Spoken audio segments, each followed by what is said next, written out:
ओम भगवते वासुदेवाय। ओम नमो भगवते वासुदेवाय। नारायणं नमस्कृत्य नरं चैव नरोत्तमं देवीं सरस्वतीं ततो जयमुदीरये।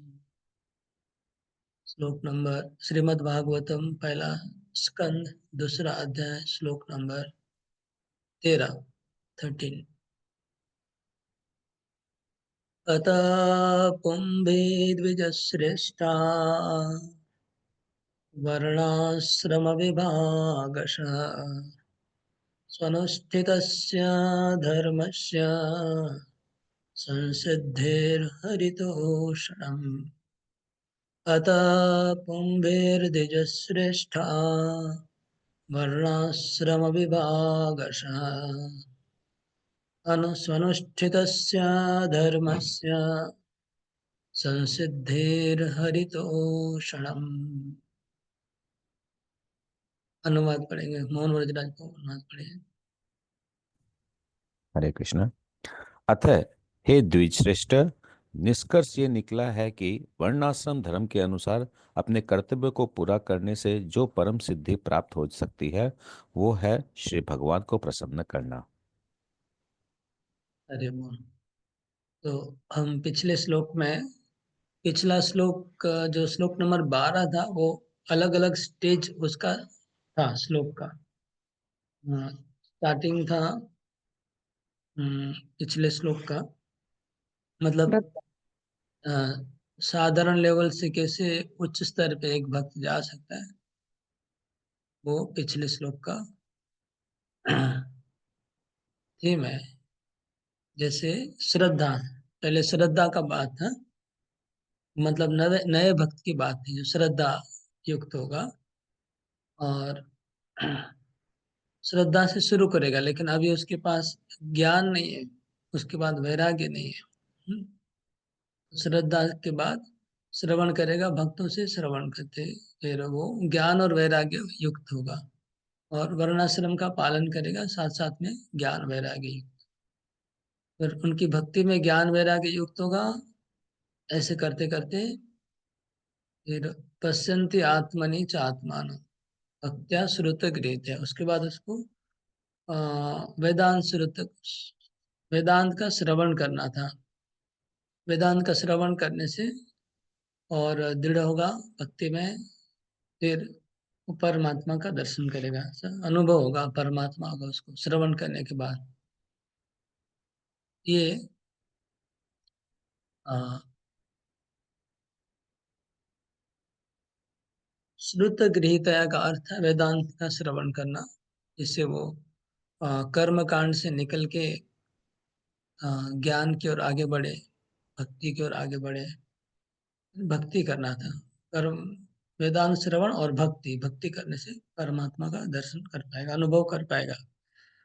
तो अतः इस श्लोक में तेरा नाम अतः, अतः मतलब इसलिए।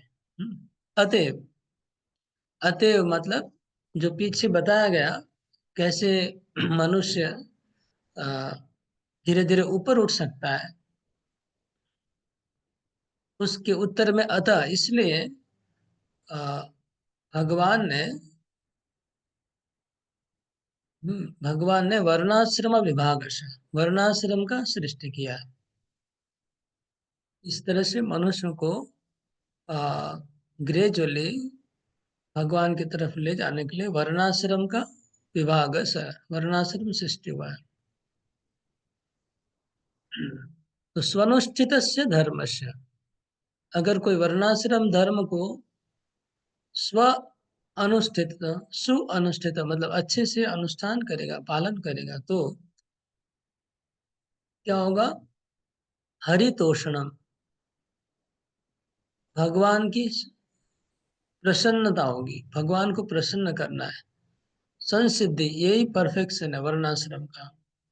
तो इसलिए कहते हैं कि अ, वर्णाश्रम धर्म मनुष्य के लिए श्रेष्ठ है, लेकिन वो वर्णाश्रम घर का लक्ष्य होना चाहिए भगवान को प्रसन्न करना। उस कर्मों में लगे हुए भगवान को प्रसन्न करना, ये उद्देश्य होना चाहिए। अगर ऐसा नहीं है तो हमने पहले ही सुना है कि श्रम एव ही केवलम, वो केवल यूजलेस लेबर होगा। इसलिए वर्णाश्रम धर्म ही बनाया गया है मानव जाति के लिए, और उससे ग्रेजुअली मनुष्य ऊपर उठेगा और हरि को प्रसन्न करने के लेवल तक उसको ऊपर आना है। ये श्लोक का भावार्थ हुआ। अभी हम तात्पर्य पढ़ेंगे।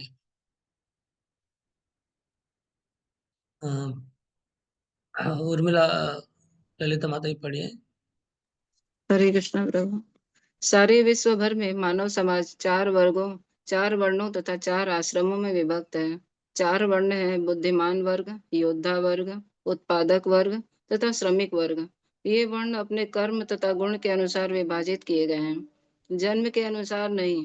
फिर जीवन के चार आश्रम भी हैं। इनके नाम में विद्यार्थी जीवन, गृहस्थ जीवन, वानप्रस्थ तथा भक्त जीवन। मानव ओके, समाज ठीक है, ठीक। तो चार वर्ण और आश्रम, इसमें थोड़ा देखने का वस्तु है।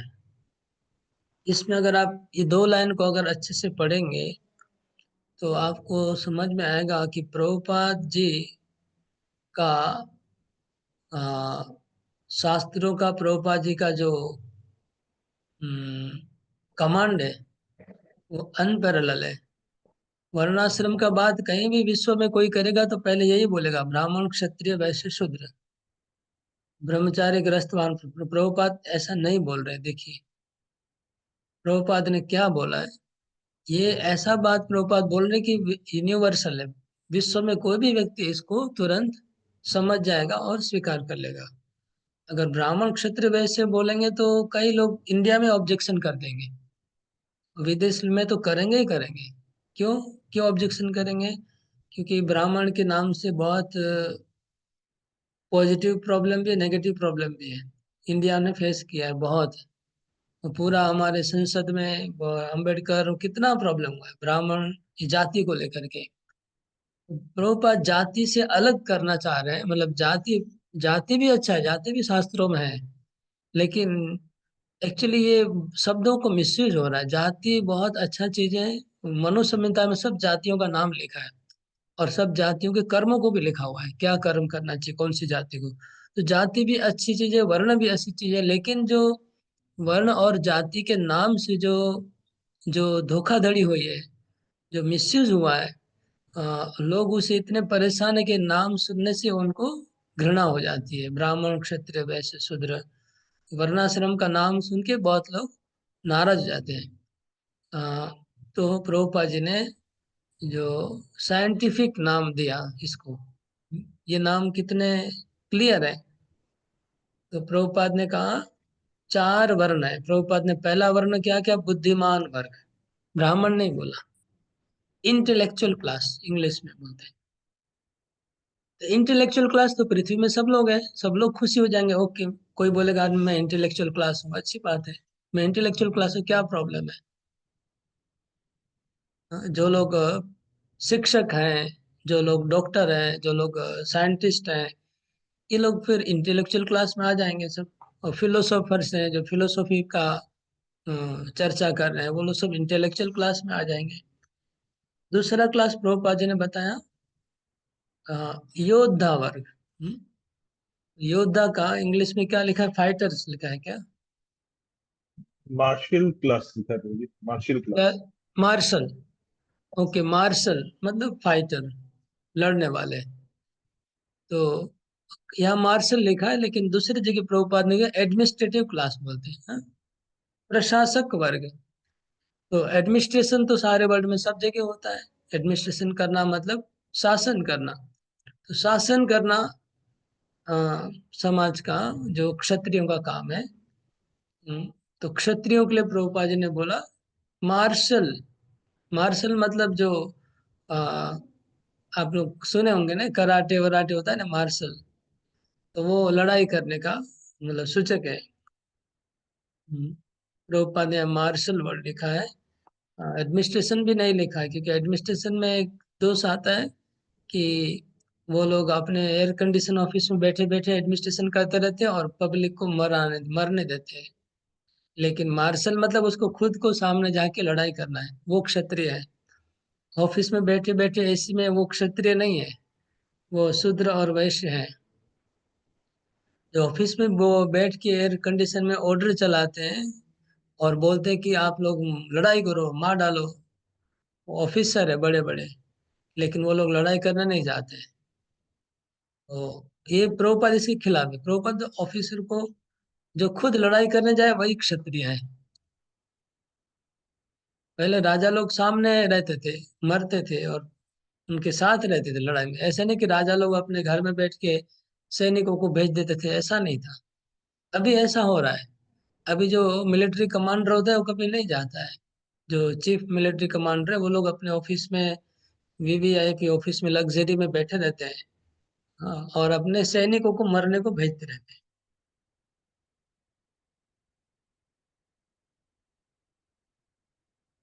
तो ये है, ये इसलिए मार्शल शब्द आया, मतलब योद्धा। तीसरा तीसरा वर्ग है उत्पादक वर्ग। देखिए, उत्पादक वर्ग लिखा प्रभुपाद ने। मैन्युफैक्चरिंग मैन्युफैक्चरिंग क्लास अथवा मर्चेंटल क्लास लिखते हैं कभी। इसमें क्या लिखा है? Productive producing, class, productive class. Productive. तो प्रोडक्टिव वर्ड है, या फिर मैन्युफैक्चरिंग है, या फिर तीसरा है प्रभुपाद यूज करते हैं मर्चेंटाइल। मर्केंटाइल, मर्केंटाइल मतलब जो व्यवसाय है। प्रोड्यूसर मतलब खेती करने वाले, जो उत्पादन करते हैं। तो उत्पादन करना ये वैश्य का कार्य है। और श्रमिक वर्ग, लेबर क्लास। तो प्रभुपाद ने ये वर्ड यूज किया, इसमें समझना है प्रभुपाद का मूड एंड मिशन, है ना। प्रभुपाद, ये पहले किसी आचार्य ने ऐसा नहीं लिखा। मतलब ये प्रभुपाद का, उनका खुद का इनोवेशन है। प्रभुपाद जी का इनोवेशन है, और भक्ति सिद्धांत सरस्वती ठाकुर का इनोवेशन है, उनके गुरुदेव का। हम्म, इसके पहले पूरे इतिहास में कभी किसी ने ऐसा नहीं बताया वर्णों को। इंटेलेक्चुअल क्लास, योद्धा, उत्पादक वर्ग, ऐसे कभी नहीं बताया। ये प्रभुपाद जी का, क्या बोलते हैं, जो विजन है वो कितना पक्का है इसमें आप समझ सकते हैं। फिर है चार आश्रम के लिए, पहले बता विद्यार्थी जीवन, स्टूडेंट लाइफ। स्टूडेंट लाइफ सारे विश्व में है। फिर गृहस्थ जीवन है। फिर वानप्रस्थ, वानप्रस्थ के लिए क्या लिखा है इंग्लिश में? Forest life, retired, retired. Retired life. Okay. और चौथा क्या लिखा है इसमें? भक्ति जीवन लिखा है, उसमें क्या लिखा है? Devotional, devotional life. Devotional life. Okay. तो चौथे आश्रम को डिवोशनल लाइफ लिख दिया प्रभुपाद जी ने। और थर्ड, तीसरे को रिटायर्ड लाइफ। ओके, ठीक है, अभी आगे बढ़ेंगे। चार वर्णाश्रम को, इस तरह से मानव समाज में सब जगह ये चार क्लास है ही है। सारे विश्व में रिटायर्ड लोग हैं, सारे विश्व में स्टूडेंट लोग हैं, गृहस्थ हैं, और डिवोटी भी है। आगे पढ़िए। नेक्स्ट कौन पढ़ेगा इधर? ब्रजरानी मध्य, रोहिणी ब्रजरानी मध्य पढ़िए। हरे कृष्ण। मानव समाज का परम यही से ना, मेरे को देखना बढ़िया। विद्यार्थी जीवन का हाँ, मानव समाज। मानव समाज का परम हित इसी में है कि जीवन इसी तरह की ही विभाजित हो, अन्यथा कोई भी सामाजिक संस्था स्वस्थ विकास नहीं कर सकती। इनमें से जीवन के प्रत्येक विभाग का लक्ष्य परम सत्ता भगवान को प्रसन्न करना है। मानव समाज के इस संस्थागत कार्य को वर्णाश्रम धर्म के रूप में जाना जाता है, जो सुसंस्कृत जीवन के लिए अत्यंत स्वाभाविक है। वर्णाश्रम धर्म का निर्माण इसलिए किया गया कि परम सत्य की अनुभूति हो सके। इसका निर्माण एक विभाग का दूसरे पर कृत्रिम आधिपत्य के लिए नहीं किया गया है। जब इंद्र तृप्ति के अत्यधिक आसक्ति के कारण जीवन का लक्ष्य अर्थात परम सत्य का साक्षात्कार चूक जाता है, तब जैसा कि पहले कहा जा चुका है, स्वार्थी लोगों द्वारा वर्णाश्रम धर्म का उपयोग कमजोर वर्ग पर कृत्रिम आधिपत्य दिखाने के लिए किया जाता है। कलयुग एक में मिनट, अर्थात तो नहीं तो छूट जाएगा। मैं बोल रहा हूँ, प्रभुपाद बोलते मानव समाज का परम हित, परम हित इसी में है कि उसको विभाजित किया जाए। जो परम हित परम कल्याण कैसे होगा, उनका जो क्वेश्चन था ऋषियों का, पहला क्वेश्चन कि मानव समाज का परम कल्याण कैसे होगा, तो उसका उत्तर प्रभुपाद बोले कि मानव जीवन का परम कल्याण इसी में होगा कि उनको 4 भागों में विभाजित किया जाए, मानव समाज को विभाजित किया जाए। और उस विभाजन क्रिया को प्रभुपाद ने कहा, विभाजन को क्रिया को क्या बोलते हैं, सामाजिक संस्था। मतलब सोशल इंस्टीट्यूशन। सोशल इंस्टीट्यूशन तभी परफेक्ट होगा जब उसको इस 8 भाग में विभाजित किया जाए।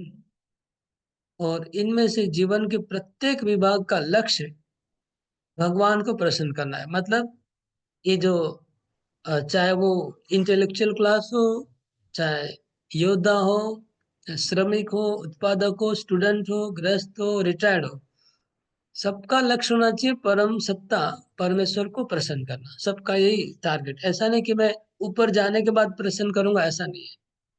मतलब मैं स्टूडेंट हूँ तो मैं जब रिटायर्ड होगा तब प्रसन्न, ऐसा नहीं बोल रहे प्रभुपाद जी। वह मैं ब्राह्मण, मैं शूद्र हूँ तो जब मैं उत्पादक बनूंगा, वह योद्धा बनूंगा, जब मैं इंटेलेक्चुअल बनूंगा तब भगवान को प्रसन्न, ऐसा नहीं। श्रमिक है तो श्रमिक स्तर से ही प्रसन्न करेगा, उत्पादक है तो उत्पादक से ही प्रसन्न करना शुरू करेगा भगवान को। ये बोल रहे हैं प्रत्येक का कर्तव्य भगवान को प्रसन्न करना। फिर मानव समाज के इस संस्थागत कार्य को वर्णाश्रम धर्म के रूप में अभी प्रभुपाद ने वर्णाश्रम वर्ड को इंट्रोड्यूस किया। देखिए अभी तक वर्णाश्रम के बारे में प्रभुपाद नहीं बोल रहे थे। प्रभुपाद बोले सोशल इंस्टीट्यूशन बोल रहे हैं इसको। ये सोशल इंस्टीट्यूशन है जिसमें 4 वर्ण और 4 आश्रम का ट्रेनिंग दिया जाता है, और उसका दूसरा नाम है वर्णाश्रम। तो वर्णाश्रम को प्रभुपाद ने कोई जाति प्रथा, कोई एक्सप्लॉयटेशन, वह कोई धर्म, हिंदू मुस्लिम ऐसे कुछ जोड़ना नहीं चाहते थे, इसलिए उन्होंने लिख दिया सोशल इंस्टीट्यूशन, और उसका नाम वर्णाश्रम है।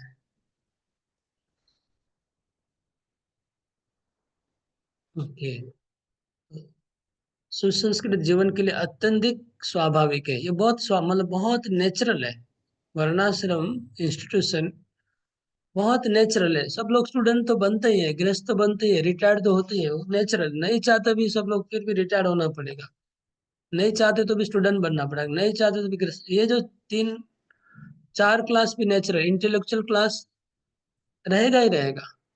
रशिया में वो जो मार्क्स थे, मार्क्सवादी लोग, वो पूरे अ, समाज को एक बनाना चाह, और दूसरा एक अमेरिका में तो 2 क्लास में डिवाइड करना चाहते थे। पूरे पूरे अमेरिका को 2 क्लास में डिवाइड, एक कैपिटलिस्ट और एक दूसरा हो गया, भूल गया मैं। 2 प्रकार में डिवाइड करना चाहते हैं, पैसे वाले और गरीब। कम्युनिस्ट कम्युनिस्ट कम्युनिस्ट कैपिटलिस्ट दूसरा कॉन्सेप्ट हो गया, सॉरी। वो कैपिटलिस्ट में फिर पूरे कैपिटलिस्ट पूरे समाज को 2 भाग में डिवाइड करते हैं, एक पैसे वाले और एक गरीब। बस पैसे से दोनों भाग कर दिया, तो वहाँ इंटेलेक्चुअल ये सब कोई, उसमें कोई और कम्युनिस्ट तो सब एक, सभी एक है। सबको ये श्रमिक का कार्य करना है, सबको उत्पादन भी करना है, सबको इंटेलेक्चुअल भी होना है, सबको योद्धा बनना है। उनका ऐसा है, कम्युनिस्ट वालों का ऐसा चक्कर है। और कैपिटलिस्ट वालों का चक्कर है कि सबको 2 भाग में भाग कर देना है।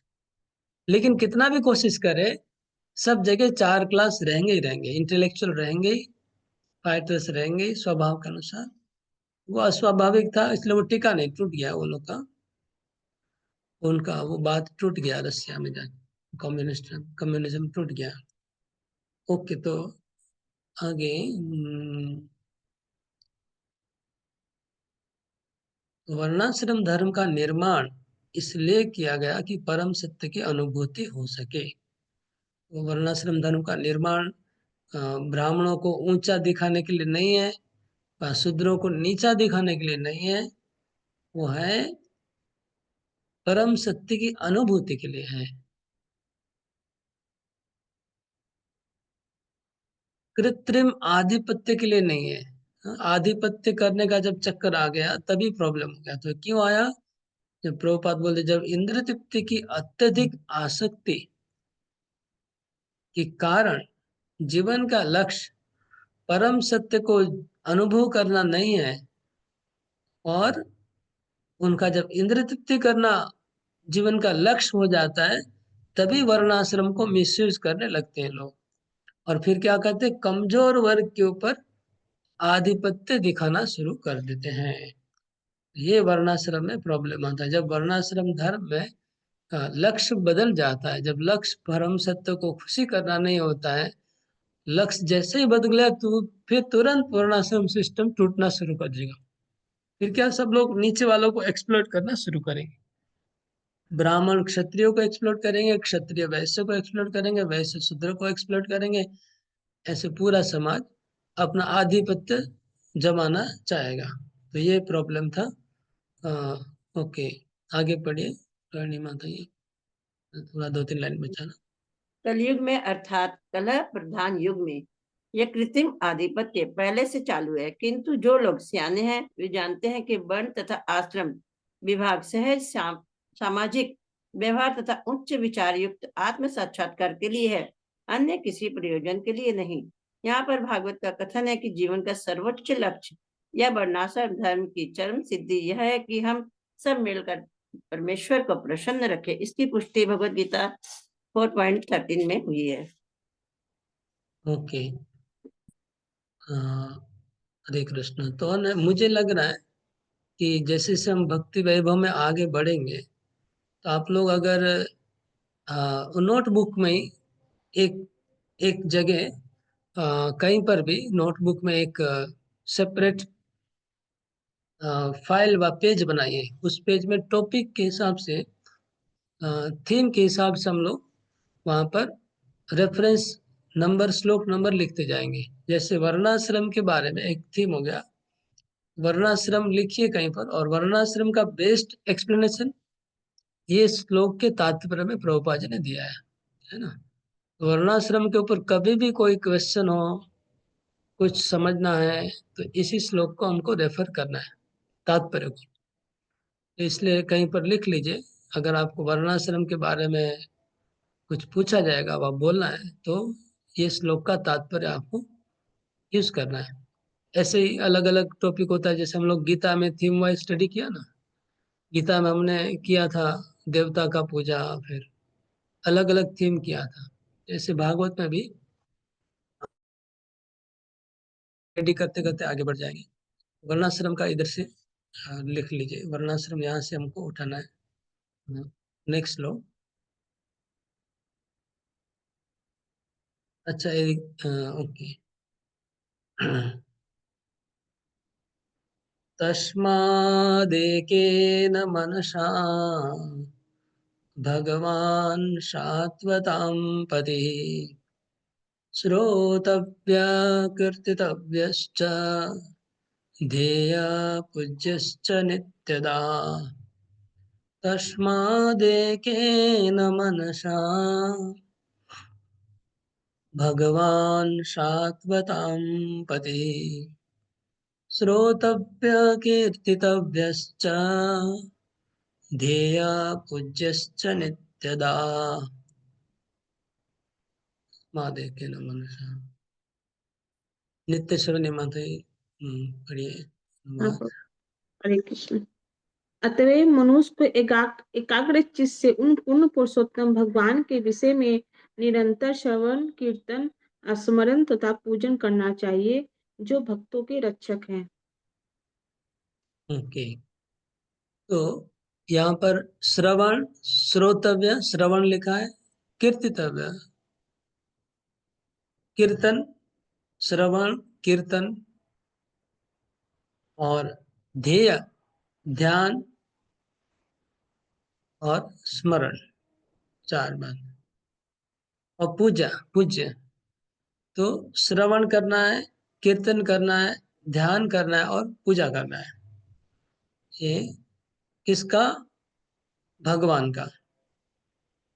इसका मतलब जो वर्णाश्रम फॉलो कर रहे हैं उनको चाहिए कि डेली, नित्यदा मतलब डेली, नित्यदा मतलब प्रतिदिन, प्रतिदिन उनको भगवान की कथा सुननी चाहिए, भगवान का गुणगान करना चाहिए, भगवान की डेली पूजा करनी चाहिए, और उनका स्मरण करना चाहिए।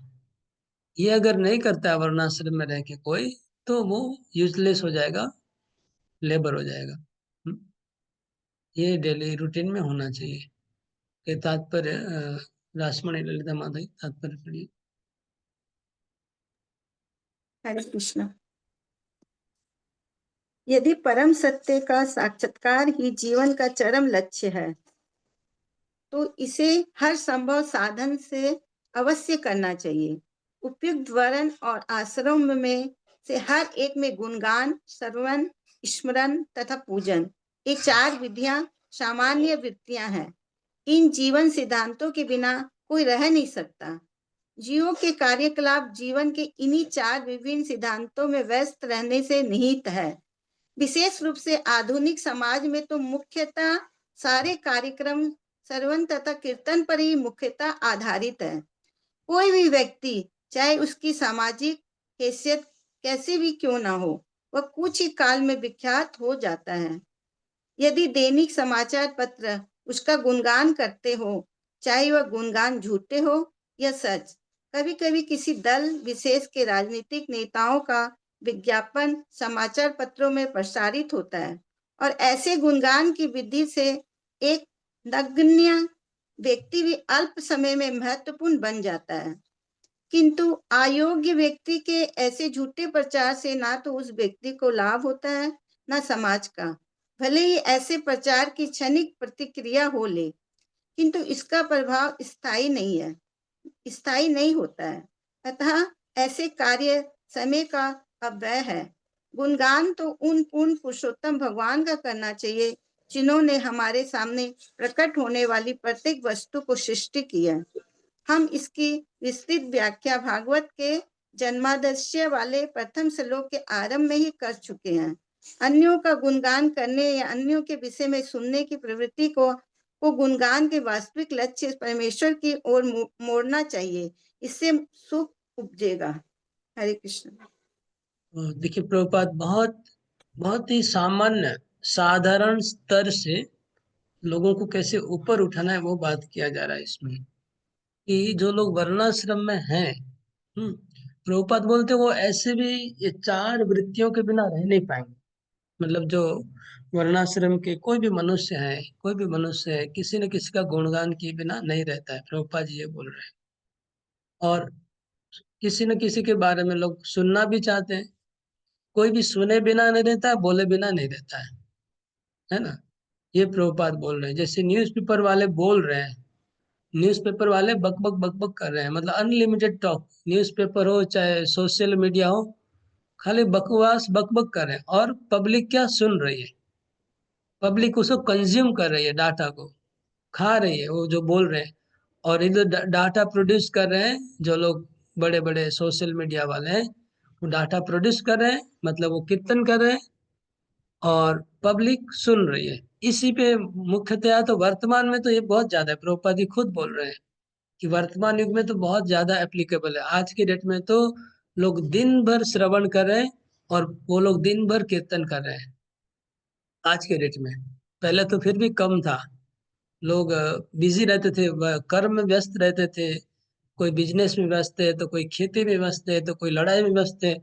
अभी तो 24 घंटा लोग मोबाइल ऑन करके कुछ ना कुछ सुन रहे और देख रहे हैं 24 घंटा।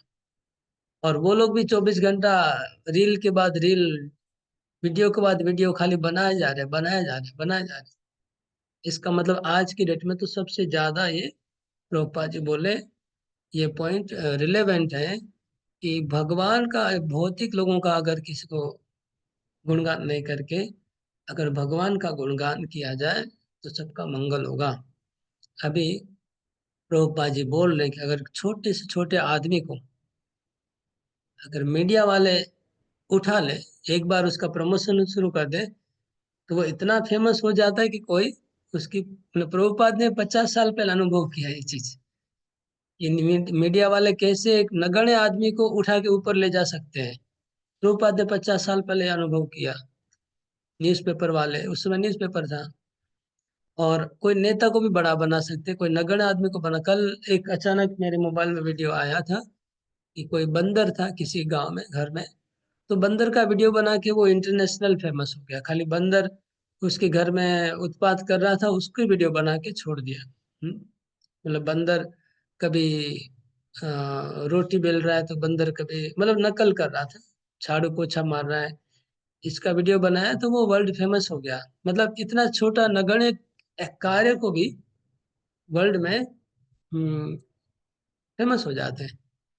तो अगर सोशल मीडिया में कृष्ण भावना से भर देना चाहिए पूरे सोशल मीडिया को, ये भक्तों का यही कर्तव्य होना चाहिए। मतलब कहीं पर भी कोई कुछ भी खोलेगा तो शुद्ध कृष्ण का ही आएगा, कृष्ण का ही आएगा, ऐसा भर देना चाहिए। एक प्रभुपाद जी ने एक जगह लिखा है, प्रभुपाद जी का एक राइटिंग है वृंदावन भजन, वो मैं बहुत इम्पोर्टेंट है, प्रतिदिन पढ़ने लायक है।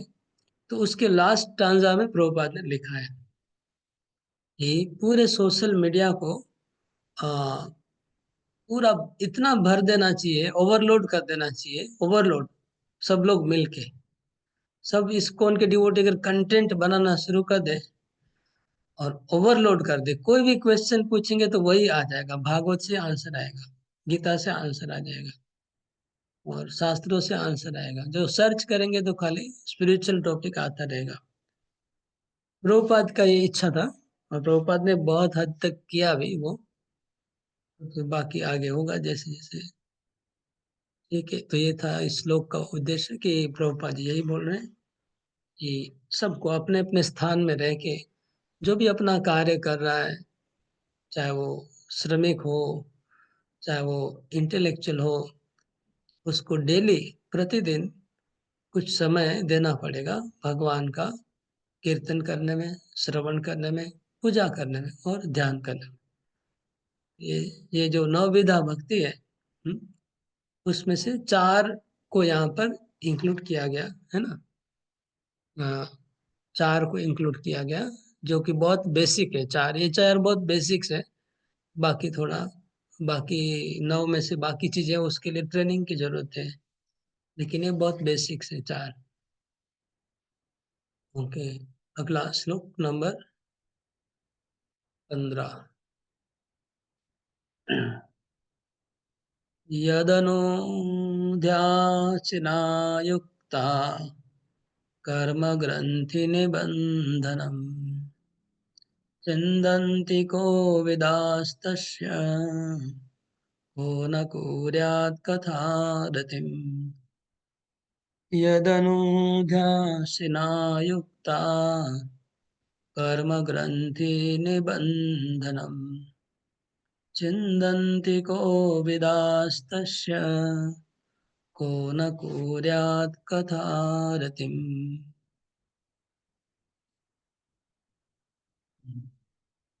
हाँ, अनुवाद पढ़िए। हाँ, अरुण कांति माता अनुवाद पढ़िए। हरे कृष्ण। हाथ में तलवार लिए बुद्धिमान मनुष्य भगवान का स्मरण करते हुए कर्म की बंधी हुई ग्रंथि को काट देते हैं, अतः ऐसा कौन होगा जो उनके संदेश की ओर ध्यान नहीं देगा। ओके, तो यहाँ यद अनुद्या अशिना युक्ता, यहाँ तलवार की बात की गई है तात्पर्य में, स्वॉर्ड। तलवार से गला काटना है, किसका गला काटना है? कर्म ग्रंथि, जो हमारे असंख्य जन्मों के कर्म का जो बंधन है, कर्मों का जो संस्कार है, जो हृदय में, वो हृदय में, हमारे हृदय के अंदर, उसको तलवार से काटना है। किस तलवार से काटना है? तो भगवान के ध्यान रूपी तलवार। यद अनुध्या, अनुध्यान मतलब भगवान का ध्यान, हाँ, भगवान का स्मरण। तो स्मरण रूपी तलवार से कर्म ग्रंथि को तोड़ना है। तो पहले 4 चीज को बताया गया था, श्रवण, कीर्तन, पूजा और ध्यान। 4 चीज को बताया गया था, उसमें से ध्यान की महिमा है। अगर कोई भगवान का ध्यान करेगा तो उसके बहुत जन्मों की कर्म ग्रंथि कट जाएगी। हमारे हृदय में, ग्रंथि का मतलब होता है गांठ, नॉट। हमारे हृदय में बहुत सारी गांठें बंधी हुई है, इतनी सूक्ष्म गांठें हैं कि कल्पना नहीं कर सकते हैं। जैसे कैंसर में कभी कभी गांठें हो जाती है शरीर में, कैंसर होने में, तो हमारे हृदय में ऐसी सूक्ष्म गांठें हैं जिनको, गांठ मतलब अटैचमेंट, बंधन, जो हमको दिखता भी नहीं है, अभी हम देख भी नहीं पा रहे हैं उन गांठों को, और कुछ समझ में भी नहीं आ रहा है। लेकिन अगर कोई भगवान का ध्यान करता है तो ध्यान करने से वो गांठें कटना शुरू होती है। तो ध्यान तलवार के जैसा काम करता है, भगवान का ध्यान तलवार का काम करता है। तो हमें ये यहाँ पर बहुत इम्पोर्टेंट बात आई है, हमको याद रखना होगा कि भगवान का ध्यान इतना शक्तिशाली है कि वो तलवार के जैसे हमारे ग्रंथि को काटना शुरू कर देगा। तो अगर आपको लग रहा है कि आपके जीवन में कुछ ऐसे चीजें हैं जो कट नहीं रही है, ऑब्स्टिकल्स हैं, तो उसका लिए काटने के लिए तलवार का काम करेगा भगवान का ध्यान। लेकिन ध्यान करना है तो थोड़ा विधि से करना है, जैसे प्रोसेस को फॉलो करना है, जैसे भागवत में बताया गया है, अलग ग्रंथों में बताया गया है, उसको समझ के ध्यान करना चाहिए। भागवत में तीसरे स्कंद में आएगा कैसे भगवान का ध्यान करना है। कपिल देव माता देवहूति को शिक्षा देते हैं ध्यान करने का, भगवान के चरणों का ध्यान कैसे करना है, भगवान के हाथ का कैसे ध्यान करना है, भगवान के मुखमंडल का कैसे ध्यान करना है, पूरा वर्णन है। इसके बाद हम लोग का जो अ, पूजा अर्चन पद्धति का जो बुक है, उसमें भी भगवान का ध्यान का वर्णन है, और अलग अलग श्लोकों में तो आता ही है ध्यान का वर्णन। तो उसके हिसाब से अगर हम ध्यान करते भगवान का तो बहुत सरलता से कटेगा कर्मबंदी। ओके, तात्पर्य, अच्छा तात्पर्य तो अभी पढ़ा ही नहीं, मैं सोचा पढ़ लिया। हाँ, कौन है नेक्स्ट? कृपा पूर्ण माता ही पढ़िए तात्पर्य।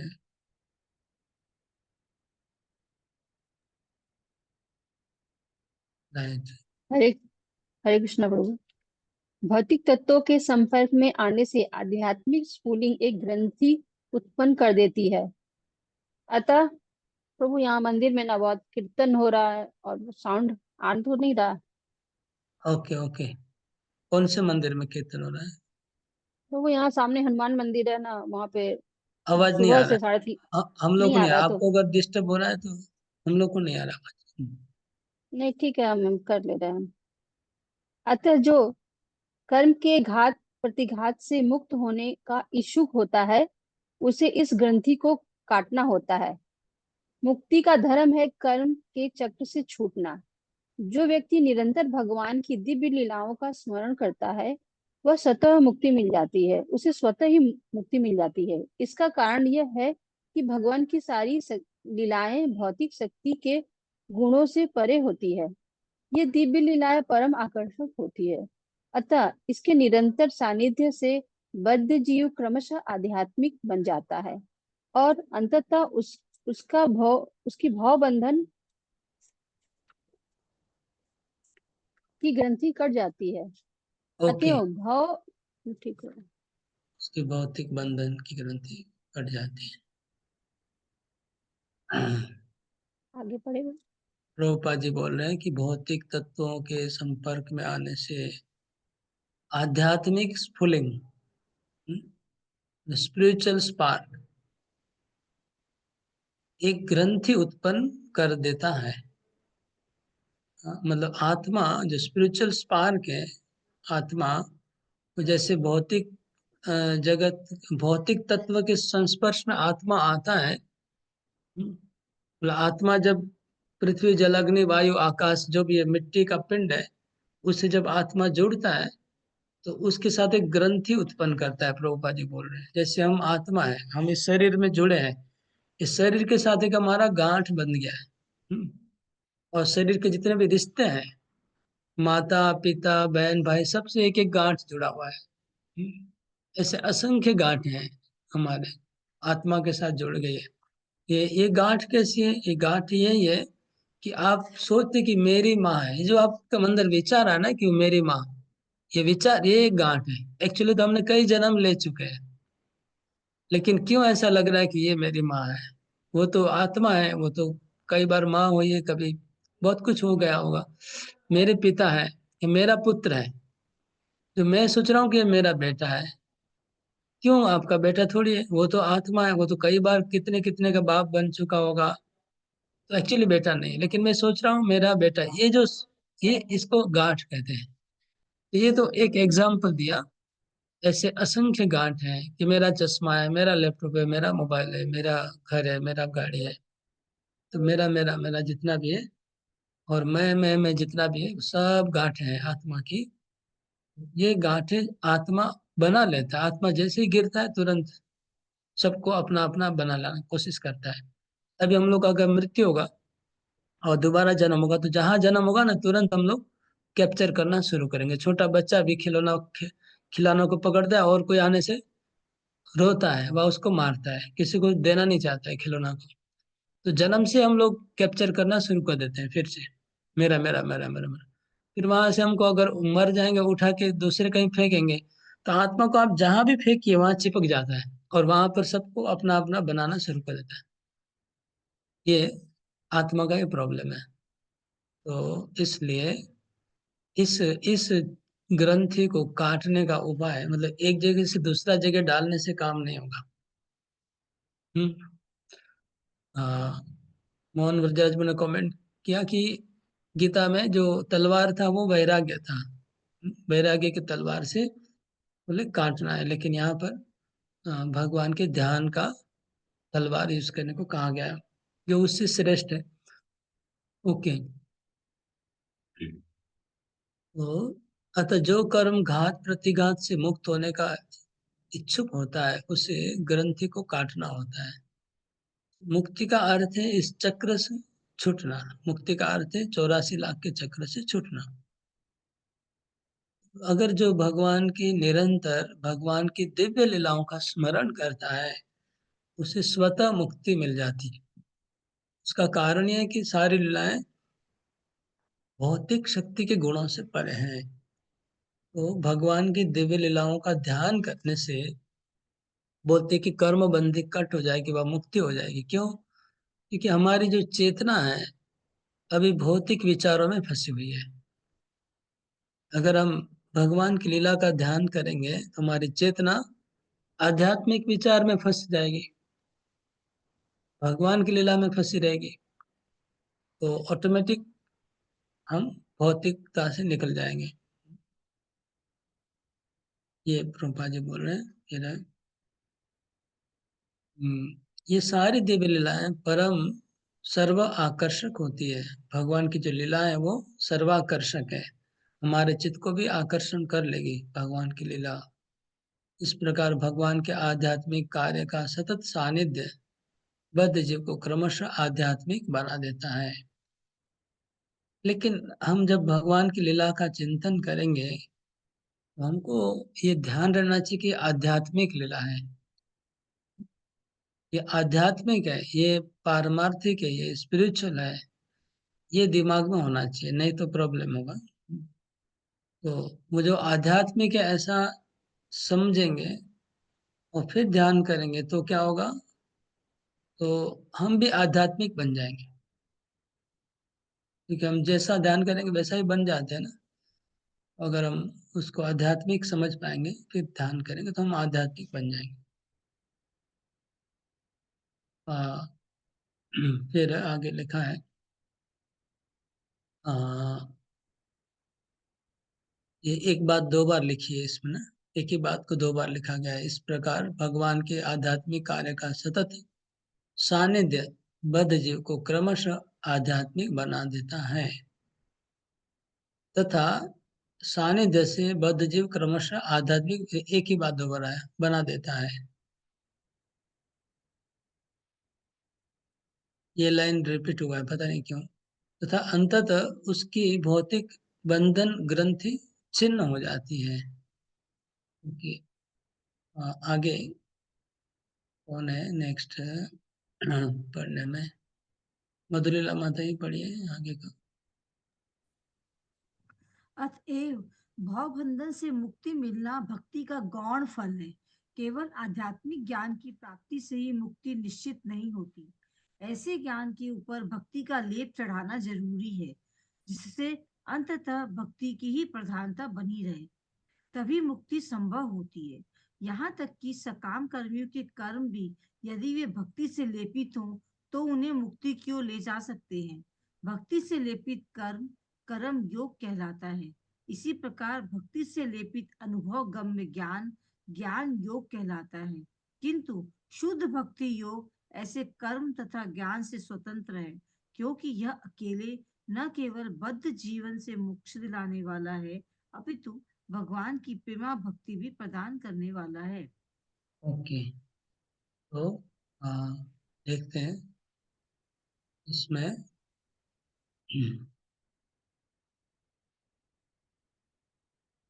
तो भावबंधन से मुक्ति गौण फल है।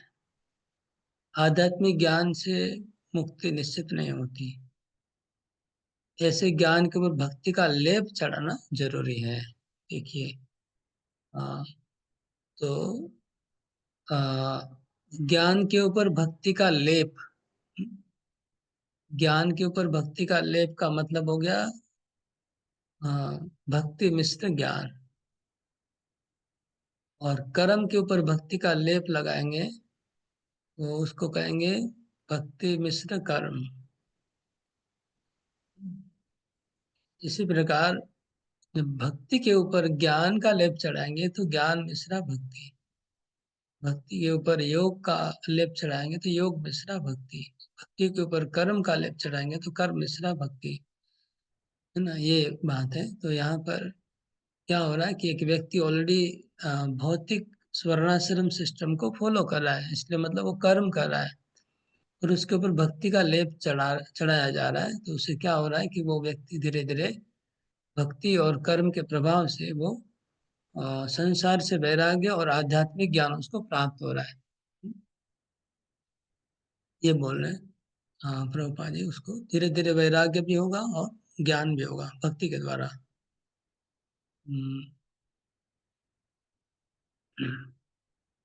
यहाँ तक कि सकाम कर्मियों के कर्म भी यदि भक्ति से लेपित नहीं हो तो उन्हें मुक्ति की ओर नहीं ले जा सकते हैं।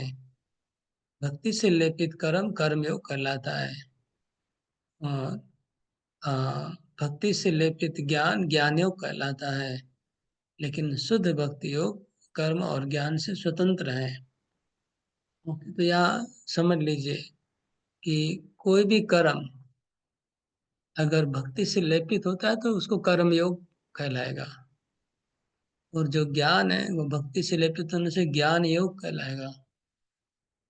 और जब ज्ञान और कर्म से स्वतंत्र भक्ति का अनुष्ठान करते तो शुद्ध भक्ति व प्रेम भक्ति कहलाएगा। तो पहले जो ज्ञान वैराग्य ऐसी गीता में लिखा है कि तलवार से शक्ति को काटना है, वो दूसरे कॉन्टेक्स्ट में दूसरा बात है। यहाँ पर भक्ति करने से ज्ञान वैराग्य स्वतः उदय होगा। भक्ति मतलब अगर आप भगवान का ध्यान करते रहेंगे निरंतर तो ऑटोमेटिक आपका वैराग्य मतलब बंधन कट जाएगा संसार की ग्रंथियों का, उसको वैराग्य कहते हैं। और आपका आध्यात्मिक ज्ञान में भी प्रवेश हो जाएगा, मतलब ज्ञान और वैराग्य दोनों प्राप्त हो जाएगा अगर निरंतर भगवान का ध्यान करेंगे तो। इसको ही तलवार के रूप में अभी यूज किया जा सकता है शुद्ध भक्ति को, ये कहा जा रहा है। आगे का तात्पर्य पढ़ना है।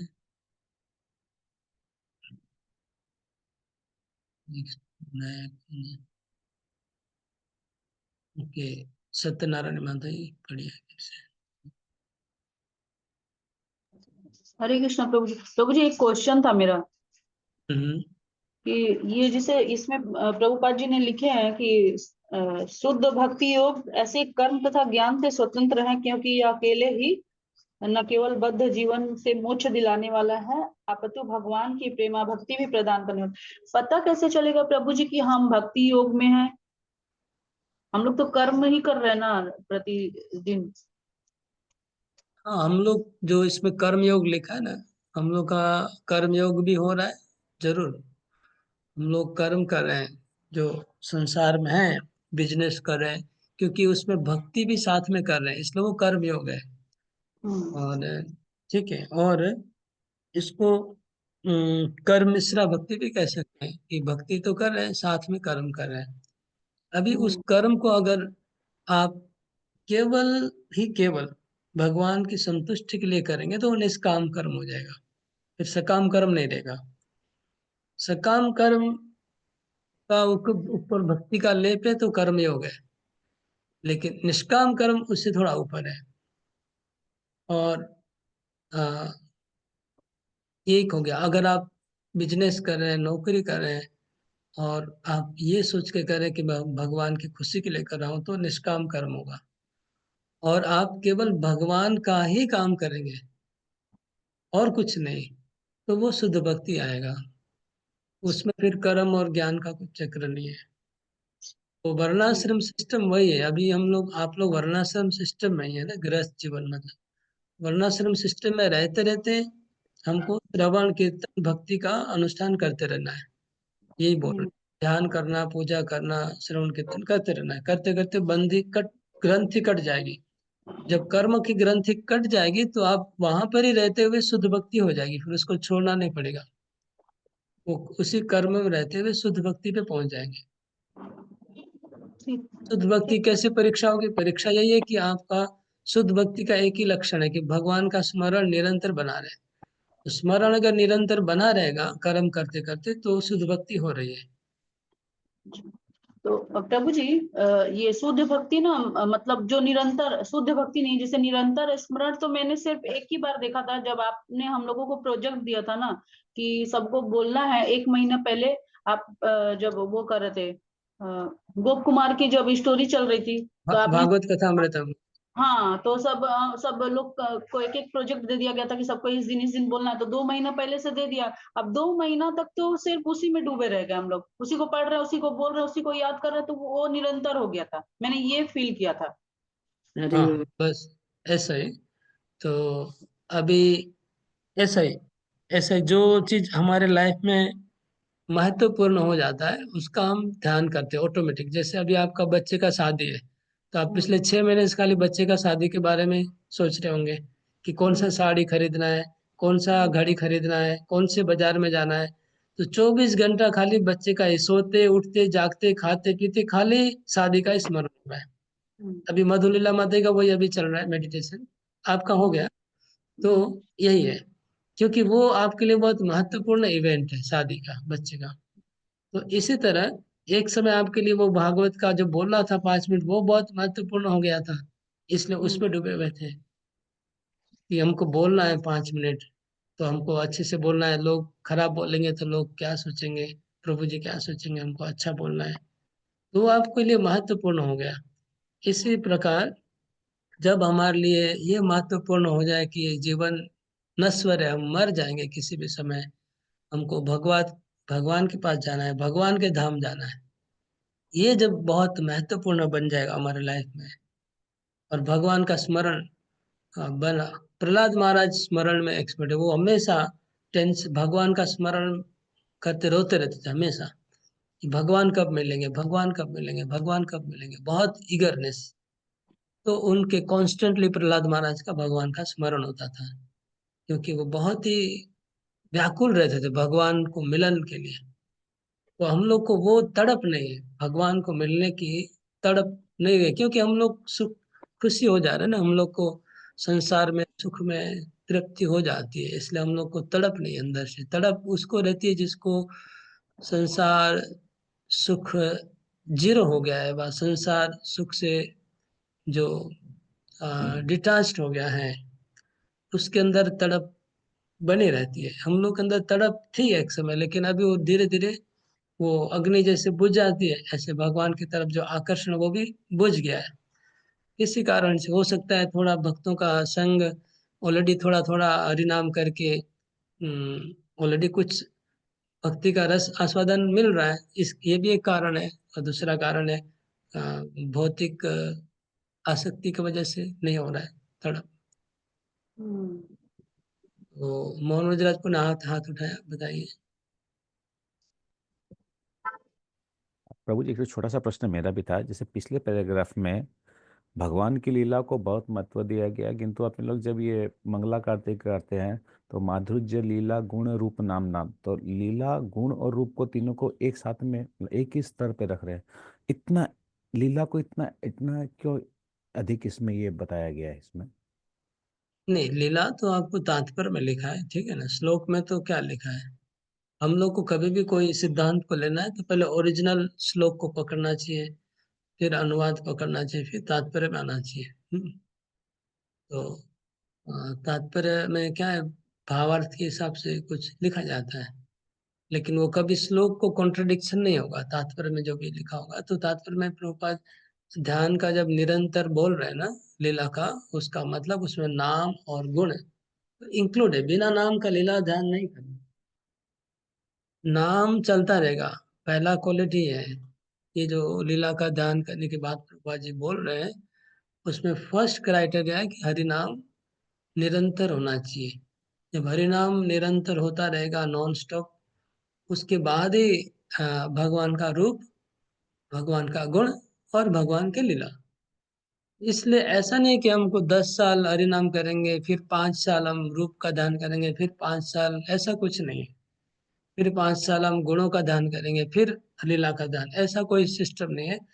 आप आज भी अगर नाम रूप गुण लीला कर सकते हैं तो कर सकते हैं, लेकिन खाली स्पिरिचुअल भावना बनी रहनी चाहिए। क्योंकि अवजानन्ति मां मूढ़ा मानुषिं तनुमाश्रितम परम भावम अजानन्तो मम भूत महेश्वरम। भगवान बोलते अवजानन्ति मां मूढ़ा मानुष्यम तनुमाश्रितम, जो मूढ़ लोग हैं मेरे को मनुष्य मानते हैं और मेरी अवज्ञा करते हैं, लेकिन परम भावम अजानन्तो, मेरा परम भाव को वो लोग समझ नहीं पाते हैं। तो परम भाव भगवान का समझना चाहिए जब ध्यान करेंगे तो। मम भूत महेश्वरम, मैं सब भूतों का ईश्वर हूँ। भूत मतलब पृथ्वी जल अग्नि वायु आकाश, सब जीवात्मा सबके ईश्वर हूँ मैं। तो वो भाव रहना चाहिए कि भगवान सबके ईश्वर है, सबके नियंत्रण करता है। खाली हाँ, जो स्मरण में प्रॉब्लम क्या होता है, लोग स्मरण करते हैं भगवान का, ओ भगवान मेरे साथ सो रहे हैं, भगवान में भगवान को चुंबन कर रहा हूँ, तो ये परम भावम नहीं हुआ। हाँ, ये भगवान का भूत महेश्वरम नहीं हुआ। तो परम भावम अजानंत मम भूत महेश्वरम, तो वो भगवान का चिन्मय भाव को पहले पकड़ना पड़ेगा साथ में। इसलिए पहले वेदांत का स्टडी का बात आया है ना। वेदांत श्रवण पहले आया, पहले श्लोकों में, पिछले श्लोकों में वेदांत श्रवण की बात आई थी, है कि नहीं। ये ऊपर लेवल का आ गया अभी हम लोग। वेदांत श्रवण मतलब वेदांत किस लिए बना है, वेदांत इसलिए बना है कि लोग भगवान को चिन्मय भाव पे पहुंच सके। एक बार भौतिक भाव से चिन्मय भाव पे पहुंचाने के लिए वेदांत है। वेदांत के बाद फिर भक्ति, भक्ति वेदांत। प्रभुपाद ने नाम भी भक्ति वेदांत को पकड़ के रखा अच्छे से पूरे सब जगह, क्योंकि प्रभुपाद चाहते थे कोई वेदांत के बिना खाली भक्ति सेंटिमेंटल हो जाएगा, ठीक है, वो सहजिया हो जाएगा, सेंटिमेंटल हो जाएगा, काल्पनिक हो जाएगा। और भक्ति भी ना खाली वेदांत करेंगे तो क्या होगा, वो ड्राई स्पेकुलेशन हो जाएगा, खाली दिमाग का बोझा हो जाएगा। अगर वेदांत करेंगे भक्ति नहीं करेंगे, तो इसलिए प्रभुपाद जी ने हमको ममा ये लीला ध्यान करना है तो चिन्मय भाव को दिमाग में रखना होगा। अभी कितना, एक पैराग्राफ बाकी है कि दो? इसलिए पढ़िए, एक पैराग्राफ है। हरे कृष्ण। हम्म, अतएव किसी भी ऐसे विवेकशील व्यक्ति को जो अल्पज्ञ मध्यम पुरुष से ऊपर है, श्रवण कीर्तन स्मरण तथा पूजन द्वारा भगवान को निरंतर स्मरण करना चाहिए। भक्ति की यही सम्यक विधि है। वृंदावन के गोस्वामी, जिन्हें श्री चैतन्य महाप्रभु ने भक्ति संप्रदाय का उपदेश देने के लिए अधिकृत किया था, इस नियम का दृढ़ता से पालन करते रहे और उन्होंने हमारे लाभ के लिए दिव्य विज्ञान का प्रभुत साहित्य तैयार किया। उन्होंने विभिन्न वर्णों तथा आश्रमों के लोगों के लिए श्रीमद् भागवत तथा ऐसे ही अन्य प्रामाणिक शास्त्रों के आधार पर विविध मार्ग बनाए। हरे कृष्ण। ओके, तो प्रभुपाद ने यहाँ ध्यान करने वाले का योग्यता भी थोड़ा सा बताया। देखिए, अतः किसी भी ऐसे विवेकशील व्यक्ति को, कौन से व्यक्ति को, जो मध्यम स्तर के अल्पज्ञ व्यक्ति से ऊपर है,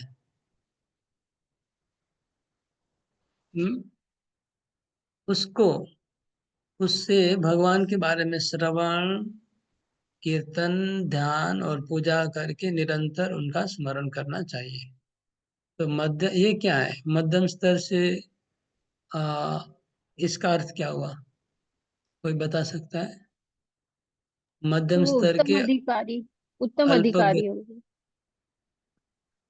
ऐसा ऐसा हमको संस्कृत टर्म नहीं चाहिए हमको, आप प्रॉपर प्रैक्टिकल लैंग्वेज में बताइए। अच्छा, कर्म मिश्र भक्ति कोई अगर कर रहा है तो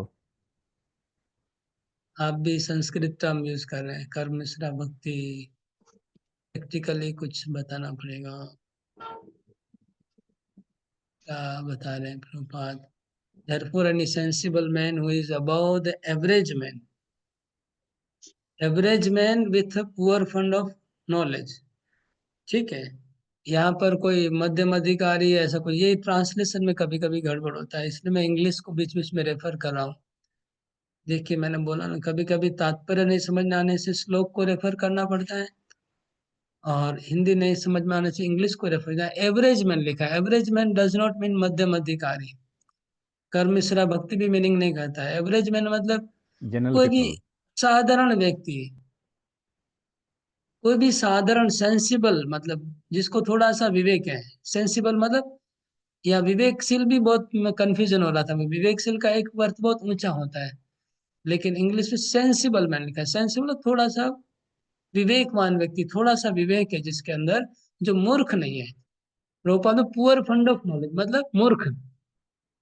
तो जो मूर्ख नहीं है, और जो थोड़ा सा विवेक जिसके अंदर है, उसको चाहिए कि श्रवण, कीर्तन और पूजा और ध्यान करना। देखिए कितना बड़ा मिसकॉन्सेप्शन हो रहा है। इंग्लिश और हिंदी में टोटल डिफरेंस मीनिंग आ रहा है। खाली हिंदी पढ़ते तो लगता है कि मध्यम अधिकारी बनना पड़ेगा, विवेक होना चाहिए, और अल्पज्ञ नहीं होना चाहिए। और इसमें स्पष्ट हो रहा है इंग्लिश पढ़ के क्या हो गया, कि जो मूर्ख नहीं है, जिसके पास थोड़ा सा विवेक है, और जो एवरेज मैन है, जो साधारण व्यक्ति है, जो जेंटल मैन है, उन लोग को सबको चाहिए कि भगवान का श्रवण, कीर्तन इत्यादि पूजा करे। यही भक्ति की सब में भी सबके लिए है। तो प्रभुपाद जी ने वृंदावन के 6 गोस्वामियों को इस पद्धति का प्रचार करने के लिए आदेश दिया। इसलिए उन्होंने, रूप गोस्वामी ने, प्रभुपाद जी बीच में 6 गोस्वामियों का नाम क्यों लाया है? क्योंकि हमको अगर स्मरण करना है, कीर्तन करना है, तो उसका गाइडलाइन हमको भक्ति रसामृत सिंधु से लेना पड़ेगा, है ना, और उपदेशामृत ग्रंथ से जो गोस्वामी ने लिखा है, वहां से हम लोग गाइडलाइन लेके पढ़ेंगे और सीखेंगे। हरे कृष्णा। टाइम ओवर हो गया है, आज 10 मिनट। मैं एंड करता हूँ, और अटेंडेंस भी ले लेते हैं। हरे कृष्णा। तो हम लोग प्रश्न कर रहे हैं श्लोक नंबर 9 से। तो 9 और 10 में धर्म, अर्थ, काम, मोक्ष की बात हुई है। तो हमारा प्रश्न होगा कि साधारणतः लोग धर्म, अर्थ, काम, मोक्ष किस प्रयोजन से करते हैं? और भागवत के अनुसार धर्म, अर्थ, काम, मोक्ष का एक्चुअल उद्देश्य क्या होना चाहिए? वास्तव उद्देश्य क्या होना चाहिए? ये श्लोक नंबर 9 और 10 को मिला के ये थोड़ा प्रश्न थोड़ा बड़ा होगा, मतलब समझ लीजिए 5-6 मार्क का क्वेश्चन हो सकता है, 6 मार्क।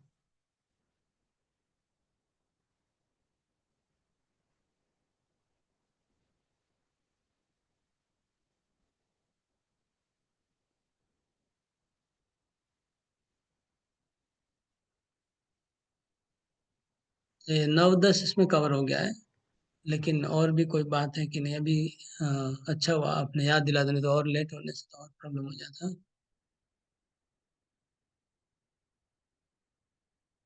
तब तक इसको रिकॉर्डिंग को पॉज करके रखते हैं। श्लोक नंबर 11 से प्रश्न है, सापेक्ष सत्य और परम सत्य में अंतर क्या है बताइए। What is define the difference between absolute knowledge, absolute truth and relative truth. इसमें अगर आप लोग को याद होगा, हम लोग 3 क्राइटेरिया रखा था, है ना, all time, all place and all persons, और इसका ऑपोजिट। तो इसको थोड़ा सा और आपको अपने शब्दों में समझाना पड़ेगा।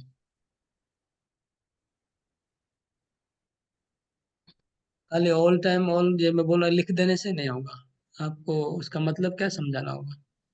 What does it mean.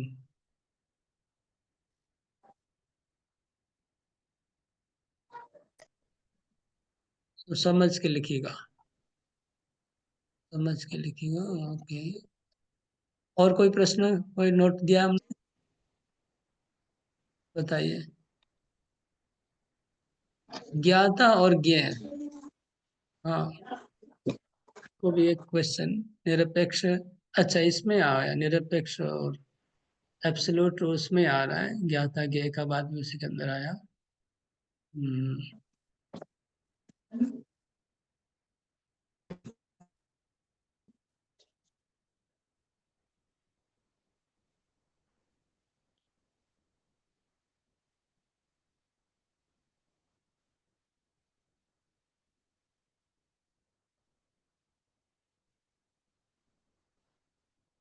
इसमें प्रश्न करिए, ज्ञानम अद्वयम, इसका अर्थ क्या है। ज्ञानम अद्वयम, इसका अर्थ क्या है। रिकॉर्डिंग ऑन है। हाँ, ज्ञानम अद्वयम का अर्थ क्या है, मतलब इसका मतलब भी बता रहा हूँ। प्रभुपाद जी बोल रहे हैं कि एब्सोल्यूट प्लेन में, मतलब आध्यात्मिक जगत में ज्ञाता और ज्ञेय का डिफरेंस नहीं होता है, लेकिन भौतिक जगत में डिफरेंस होता है। इसको आपको with example, explain with example के साथ बताना है। कैसे, वहां पर सब कुछ एक है और यहाँ पर अंतर है। तो एग्जाम्पल हमने यूज किया था, जैसे मैंने रसगुल्ला का एग्जाम्पल यूज किया था, है ना। वो आप लोगों को वहां पर कोई एक एग्जाम्पल यूज करके बताना होगा।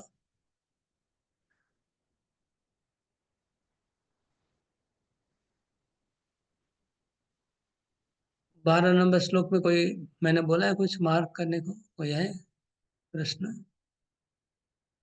किसी के पास लिखा है तो बताइए। 12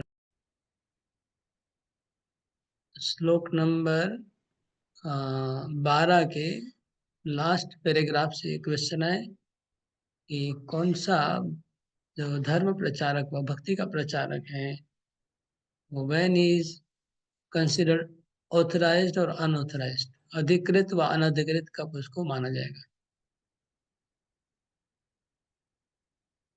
श्लोक नंबर 13, वर्णाश्रम, वर्णाश्रम विभाग के जो वैज्ञानिक नाम प्रभुपाद जी ने दिए हैं, वो नाम को लिखिए, नामों को लिखिए। वर्ण और आश्रम के वैज्ञानिक नामों को लिखिए।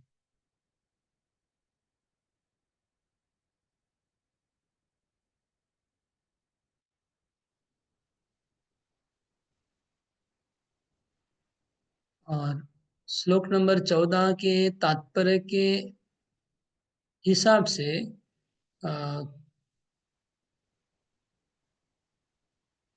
तात्पर्य के हिसाब से, नहीं वो इसमें नहीं है, इसको कैंसिल करिए। मैं जो अभी जो बोल रहा हूँ वो नहीं, वो अगले श्लोक में है, मुझे बोलने जा रहा था, अगले श्लोक में है।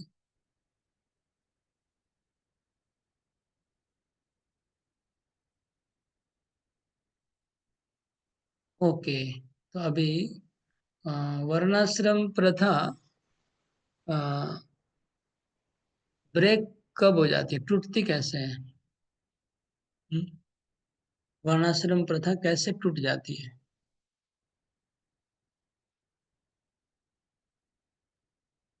किस कारण से टूटती है, कारण लिखिए। और what is the cause behind the breaking of varnashrama system. वर्णाश्रम सिस्टम टूटने के पीछे क्या कारण है?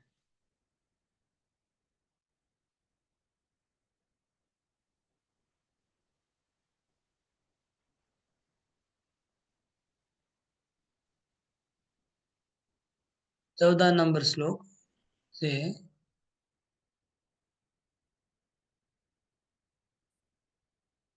प्रश्न है।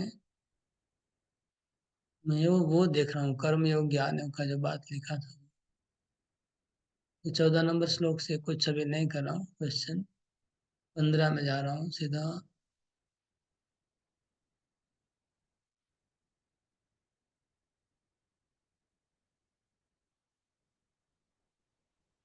ओके, हाँ, श्लोक नंबर 15 के तात्पर्य के अनुसार कर्मयोग और ज्ञान योग और शुद्ध भक्ति योग किससे कहते हैं?